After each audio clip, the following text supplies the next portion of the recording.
Hello and welcome back to True Crime Guys podcast. I'm your host Michael, and you know Andy's here. Oh, I am, Michael. This chair has not forgotten my feels and my scent. Why would it, Andy? Why I've just would been baked into it now.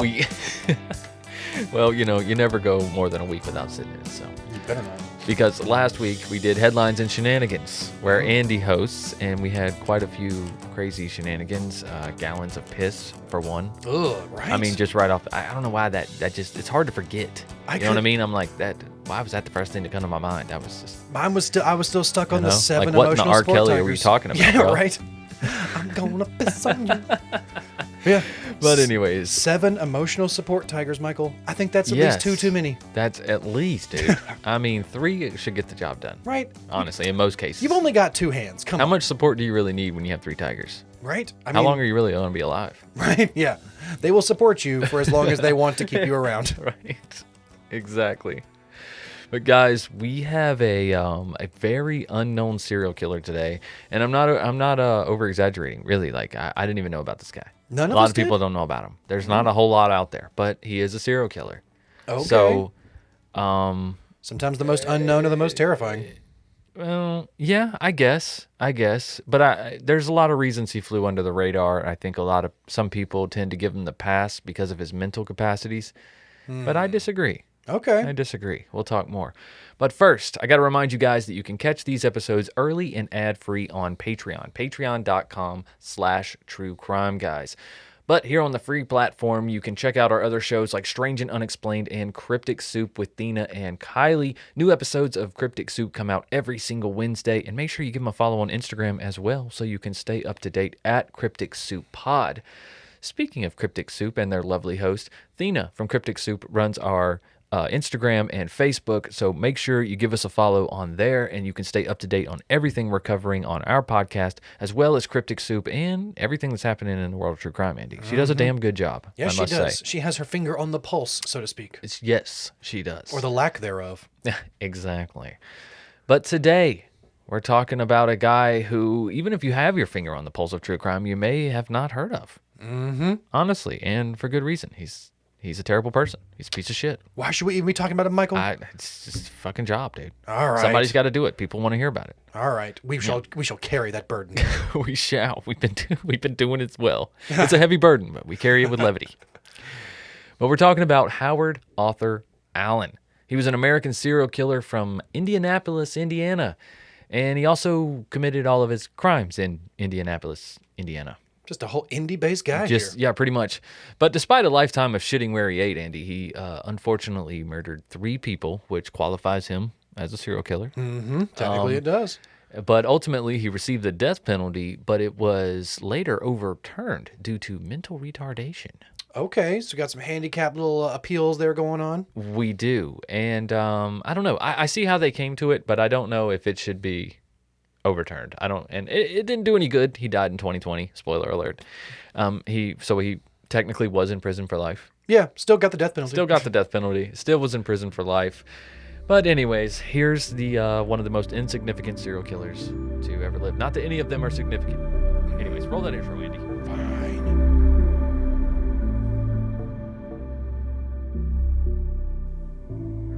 Ernestine Griffin was an elderly lady who lived alone near 57th and Keystone in Indianapolis. She lived next to the dental office of Dr. Seaman, who knew her quite well. One day, Ernestine called and advised that a man had stopped by her house wanting to know about an old car that Dr. Seaman had for sale.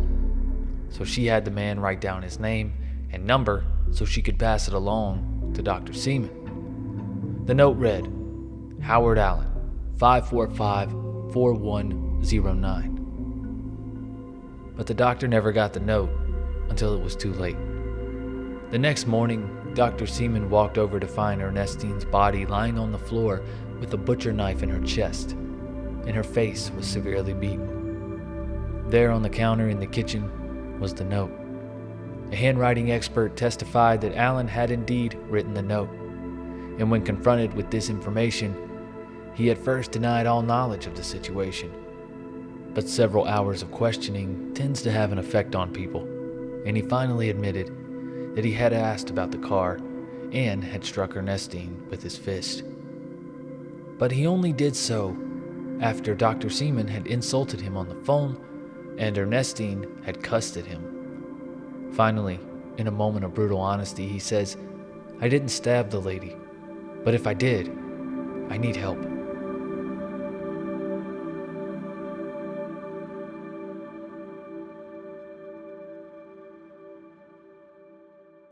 All right, Andy, let's talk Howard Allen.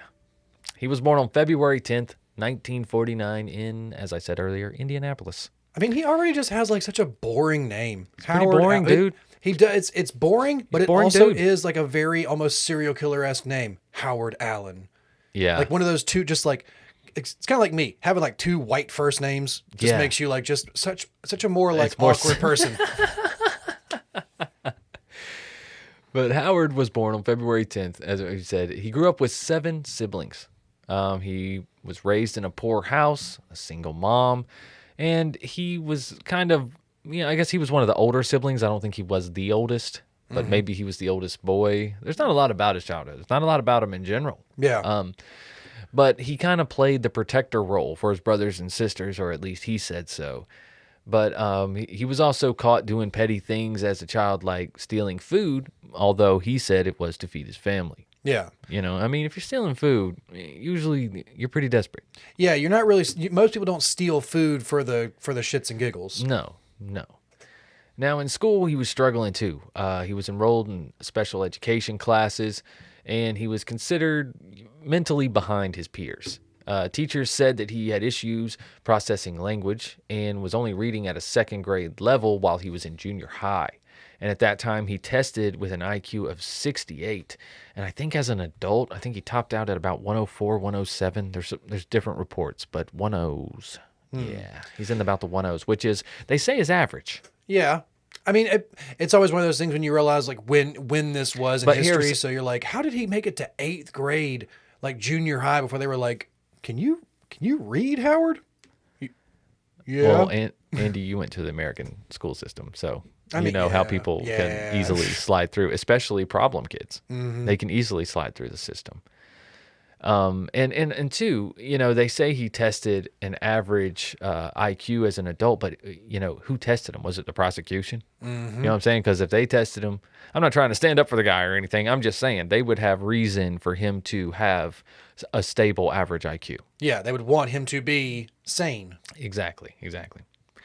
One of his teachers said that he, quote, had difficulty processing language. Thinking and decision-making would be very concrete for him in the future, and he could have difficulty understanding the consequences of his conduct and could be easily led, end quote. Yeah, and this was when he was a kid. Like, yes. This was very early on. Yeah, they were already seeing being these like, tendencies. you need to keep an eye on this one. Like, don't let him watch R-rated movies yet. Yeah. How about that one? Yeah, exactly. When he was 10 years old, he was already dabbling in some street crimes. He was, stealing little petty things here and there, like we said earlier, some food, some not, But that eventually led him to being sent to the Indiana Boys School, where there he claimed he suffered physical abuse at the hands of not only other students, but also the guards. But back then, their disciplinary actions were paddlings. Yeah, so, this is 1969. If you're talking about that, dude, it's like, well, yeah. Yeah. I mean, you all got physically abused. I mean, like that happened in regular schools. Like, right. Like, this wasn't that wasn't just a punishment for like specific bad schools or something like that. But this was a specific bad school. Yeah, and that's what I'm this saying. definitely would be the Yeah. This might be a bit more of extreme, and this might be a bit more violent of punishment for some of these kids. It's like Miss Crunchable up in this bitch, man. Oh shit. Probably. I don't know. I'm just spectating here. But when Allen was released, his criminal activity it ramped up when he got out of the school. They finally did let him back, but it didn't really work out, man. And he didn't go back. And even as a young teenager, he was already starting to target elderly victims. And I guess he figured they're less likely to fight back. Simple as that. Yeah, it's an easier fight. But that alone lets me know that he's done some thinking about this, right? Yeah, because especially if he's also robbing them, then he's definitely thinking, oh, they are older, they are easier to overpower, and they probably have more wealth because they have accumulated more over time. Yeah, so they probably have more things. This is a better target. Yeah, he's definitely thought this through. No doubt. And in 1974, he ends up killing for the first time. He broke into the home of 85-year-old Opal Cooper, and after robbing her, he beat her to death. And he was quickly convicted of this crime, actually, and he was sentenced to 21 years for manslaughter, but he ended up being paroled in January of 1985. So he did, 11 years? He only got a manslaughter charge for breaking and entering and murder. Yes. Like, that's... Andy, how do you... That is I don't know. I just kept looking for more information, and I just kept finding the same thing over and over again. It is just... And yes, we run into this all the time in studies of true crime and serial killers in the past, where... especially in this time in American history, in the mid 60s, mid 70s and stuff, like there was just a lot of like confusion on what crimes really were, what they should be charged with, and how the punishment should go. They were still like, this is when serial killing was just becoming a thing, like true. America. So like they didn't know what to really do. This guy, they may have judged him for something else, but like already saying maybe he had these handicaps already or something. Who knows, man? The 70s was a crazy time. Exactly. He might have had a damn good lawyer. Apparently he did. Apparently. Opal, such a good old lady name too. It's a great name. That's just an old. That's so fun to say. Opal. My grandma Opal. It just sounds like such a grandma name. You don't hear that name anymore. No, Opal. You don't. It's a shame. But so he was in jail from 74 to 85, right? 2 years after getting out in 85, he's right back to his old ways. In 1987, he choked and beat a 73-year-old Laverne Hale before robbing her home. And miraculously, she actually survived.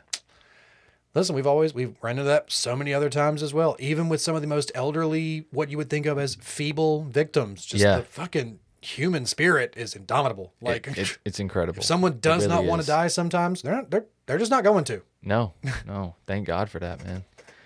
But it's almost like he wasn't satisfied that she didn't die. This is what makes him qualify as a serial killer for me. And also that he's just a sadistic person, okay?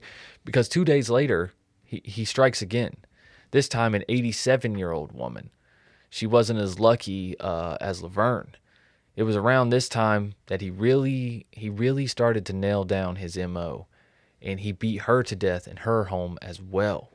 Yeah, he wasn't going to rely on, because I'm sure when he strangled or suffocated the previous victim, he thought she was dead and left her for dead. And it's this time, it's only 2 days later. I'm assuming maybe it already hit the news. Yeah. So I'm like, maybe he knows she survived. I can't leave a witness next time. Like I can't risk it. So this time I have to make sure there's no question. I'm going to beat them until I know they're dead.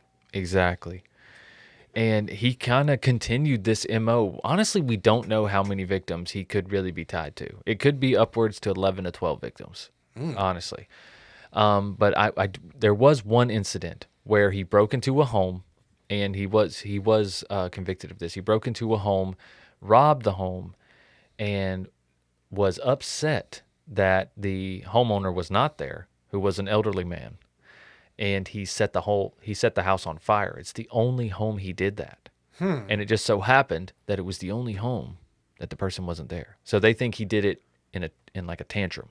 Yeah, almost like cover. It's like well, I couldn't do what I wanted to do, so I'm just going to destroy something. I'm going to destroy everything you own then. Yeah, and also covering his tracks at the same time. So yeah, it's weird. What's up, creepers? Are you looking for a new podcast? I know you are, and I got one that's both horrifying and hilarious. So pack your bags and check out Slaycation. It's hosted by a former social worker and crime junkie and her comedy screenwriter husband and his Emmy-nominated TV producing partner. This show brings a very unique and humorous spin to stories of vacations gone horribly wrong. Slaycation is the perfect balance of education, humor, and compassion. The hosts lead with empathy for the victims while making heavy and honestly chilling stories a little easier to digest. Whether it's a tropical getaway gone bad or a road trip with a deadly twist, every episode is packed with suspenseful storytelling that'll have you asking, was it an accident or murder? Slaycation is available on all major podcast platforms. Just search Slaycation on Apple Podcast, Spotify, or wherever you listen. Just remember, getting away can be murder on Slaycation.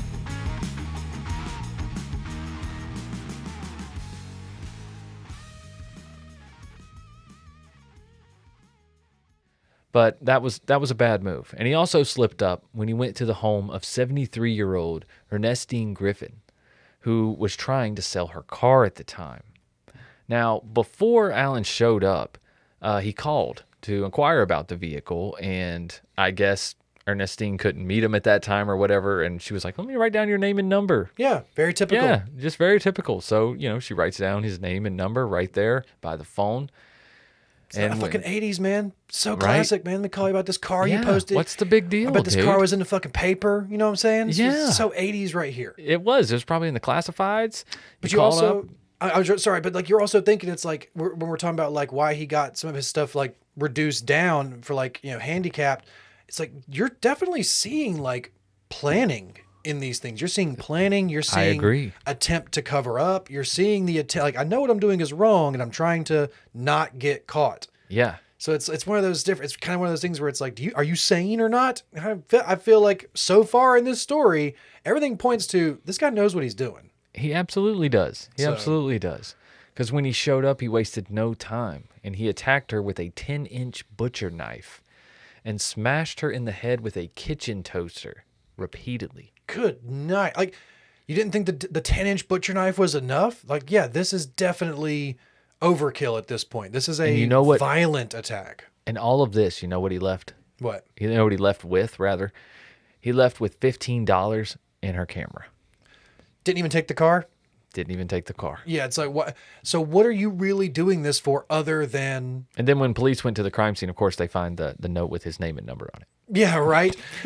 Man, you didn't even think... It's like you didn't even think anything, because you're not doing anything else but the attack. You're not really there. He's really there for the attack. Yeah. The items of theft are probably so insignificant to him. It's just a memento. Yeah. Right? Like it's just something to memorize this by and...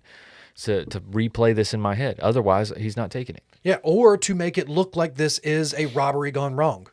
Yeah, like maybe, but he just didn't take enough stuff. Yeah, but to be, but to make it look like a robbery. Like I said, cabinets are open, things are knocked over. It looks like there was some kind of person searching for things. So it's almost weird when you when something like that happens. It's like, how do you know he left with $15? How do you know it was? How do you it's one of those things like $15? $15. It's like you couldn't have made it 20. Yeah, you couldn't have made. It's like at that point you're really gonna nitpick $15. You could have just made it up. I'm not trying to victim blame at any point here, but it's just at this one point you're like, anything missing? My camera, and I swear I had $15 on the door. Well, she was $15 in a camera. Well, she was killed, I think, right? Yeah. I'm just saying, that's what I'm saying. Like, anybody just looking around, just being like, $15. I mean, put it on the list. I mean, yeah, it does make you wonder how they knew. But who knows, man? Maybe because it took him 3 weeks to catch up to him. So it's not like he still had the $15 in his pocket. Maybe. Probably. Maybe. Like I said, they arrested him with $15 in your pocket. Right. Where'd you get this? Evidence. Yep. Uh-huh.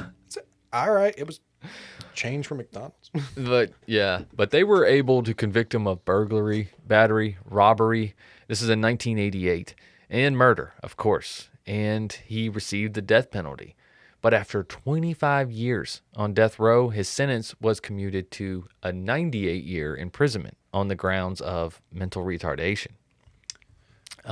Mainly because of all the stuff from the teachers. His teachers, those past quotes, all that stuff really played a role in them overturning this. It didn't really matter because he died in June of 2020, probably to the vid. I mean, still, he's got a fucking long life right there. 49 to 20. Like, he still lived a pretty full life. Yeah, dude. But at the same time, it's one of those things where you want to give someone the benefit of the doubt always if they really do have some sort of mental handicap and they are not really in control of what they're doing. Yeah. But everything that this guy did, just like I said, it shows planning. It shows trying to get away. It shows he knows what he's doing is wrong. It also shows somebody who was bullied and probably made to feel small his entire life. And so that's why he wants to take his anger out on elderly victims who can't fight back. It's like, finally, it's my turn. Yeah. To beat on somebody, I think. And then, I'm going to take some shit while I'm here too. Why not? And if he's already stealing stuff as a kid, if he's gotten so used to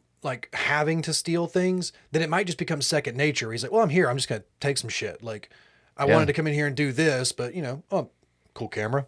Like, I like that. Like, it's just the fact that he's not fully ransacking the house. He's not taking all the jewelry, all the valuables. No. So it's like the robbery is clearly not your main focus of this thing, of this entire attack. No, he wants to hurt people. And and for that reason alone, he has to be separated from society.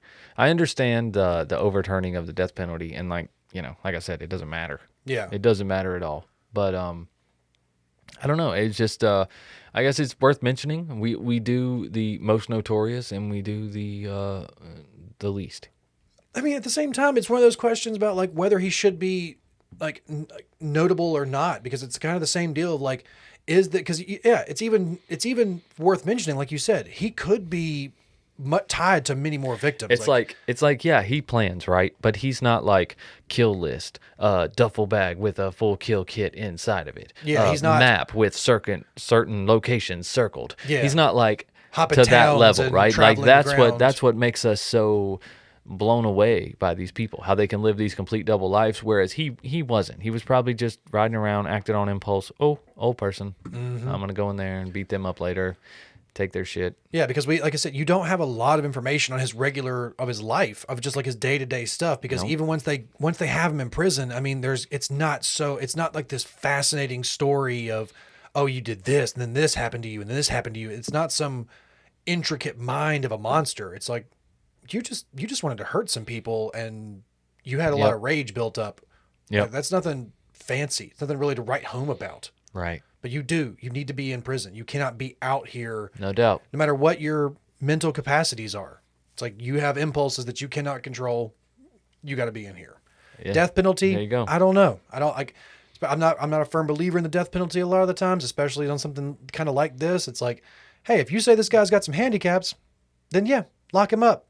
Rehabilitate. But yeah, he doesn't need to be around people anymore. No. Not regular people. No. Especially not if he's hurting people at every opportunity he gets. You're talking about 2 to 3 days between attacks sometimes. And vulnerable people. Yeah. He's not attacking people who are going to put up a good fight against him. Oh, he's not. No, of course not. So, of course not. But yeah, so there he is. The worst of the worst. Howard Allen. Howard Arthur Allen, just such a the bottom of the boring such serial a boring killers. white name. Like I said, it's kind of like me. He's black, ironically. That's really he is such that's crazy. It's like me. Like I said, Andrew Blake. It's just such Andy Lawrence, but it's such a boring white but just a name of firsts. God. Like I said, you were just such a boring person. You just get this Howard Allen. Freaking Howard Allen, man. It sounds like a name that like one of those just boring Pixar characters would say over a loudspeaker. Just Howard Allen. Right. Howard Allen. Just in the background, interrupting the important shit that's actually going on. Yeah, that's old Howard Allen, just interrupting our streak of great cases. Just just an interruption in our timeline. No, I promise, guys, next week we'll come back with a banger. But we hope you found this information interesting, at least. I did. Like I said, you got to know about the least prolific. Yeah. Right? This guy, he meets the bare minimum. He's 3. And that's 3 confirmed. That's what we saw. That's what we're talking about. So. I think he killed more people. There's no way he went 2 years from getting out of prison before he attacked somebody. You know what I'm saying? If he's attacking, like you said, days apart. Yeah. But man, how does somebody like him go 2 years without being detected? Come on. And you're attacking the elderly, the vulnerable, the wealthy? If he's shifting his MO sometimes. Maybe he's attacking homeless people that nobody's noticing. He's finding somebody on the street that he's just like, oh, nobody's around. You're an easy target. I'm angry. Yeah, maybe. Who knows? You never know what all of his victims could possibly really be. True. All right. Well, that's enough of the old Howard Allen. I've had enough. You had enough of that, Michael? Yeah, I've had enough of them. What have you not had enough of in your life, though, Michael? I can't get enough Oh My Guy, I'll tell you that. You cannot get enough of that? I cannot. I can't either, Michael. I use it Because every day if now. if I stop using it, I stink. Because it's amazing. That's what's in here? Jesus. Yeah. But guys, Oh My Guy is an innovative all-natural deodorant, fragrance, and beard oil company specializing in paraben and aluminum-free products. And Oh My Gaia has tons of scents to choose from, guys. From vanilla, cherry almond, sandalwood, lavender, lemongrass, Egyptian musk, coconut, dreamsicle, leather, lumberjack, and true Crimepine. Of course, don't forget about true Crimepine. You can't forget about true Crimepine. That's the fucking code word. Seriously. Get that true Crimepine. It's Crimepine, not with true, Andy. Hey. Don't confuse anybody. That's the true code word. Oh, there we go. There we go. Speaking of code word, because you guys are True Crime Guys listeners, you can get 15% off your order at ohmygaia.com by using the code word Crimepine. That's CRIMEPINE, no spaces, just Crimepine, all together, just like that. It is right below the description of this episode, as well as a link to ohmygaia.com. That's ohmygaia.com. All right, guys. Also, you can check out everything we have to offer, as well as early releases of these episodes with bonus content, no ads, and early, usually, right? Usually early. Yeah. That's over there on Patreon. Patreon.com/truecrimeguys. You get access to all of that and so much more, guys. All right. Well, that's pretty much it, guys. This one's it's kind of short and sweet, unlike Howard Allen's life. Yeah, right? A little too long on that one. A little too long and nothing sweet about it. But anyways, guys, we'll see you back with another true crime case next week. Until then, just keep on creeping. Bye.